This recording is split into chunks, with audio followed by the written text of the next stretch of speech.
Assalamualaikum warahmatullahi wabarakatuh. Bismillah, alhamdulillah, wassalatu wassalamu ala rasulillah wa ala alihi wa sahbihi wa man tabi'ah. Para penggemar serambinews.com, hari ini kita banyak pertanyaan yang masuk. Bagaimana berbuka puasa secara berbuka dengan makanan berlebihan, bolehkah? Kalau berbicara tentang berlebihan, Islam itu punya rambu-rambu.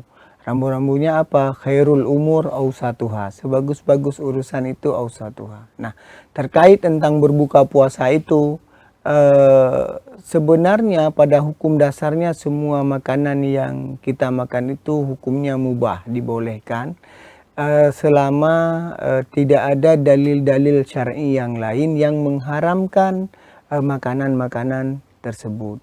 Nah, kemudian pertanyaannya bagaimana kalau misalnya di saat kita melakukan buka puasa itu dengan menyiapkan menu berlebihan.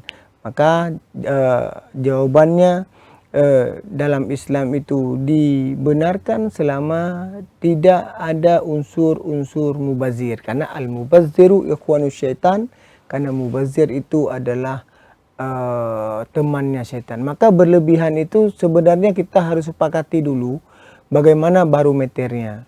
Kadang ada sebahagian orang itu berbuka puasa harus ada lauk A, B, C, dan D. Tetapi yang sebenarnya yang kita maksud di sini adalah berlebihan itu bagaimana. Namun jika berlebihan itu masuk dalam kategori mubazir, maka hukumnya haram karena al-mubazziru ikhwanu syaitan. Maka jangan sampai di bulan Ramadan ini di saat berbuka kita menjadi ladang balas dendam karena tidak bisa kita makan siang, sehingga makan siang itu kita jamak takhir ke saat berbuka.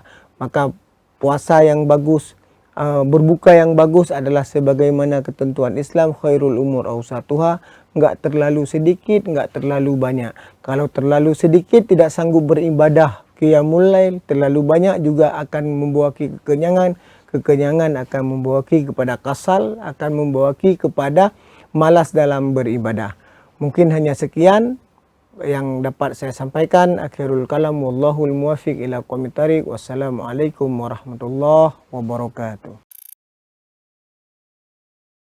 Download Tribun X sekarang, menghadirkan lokal menjadi Indonesia.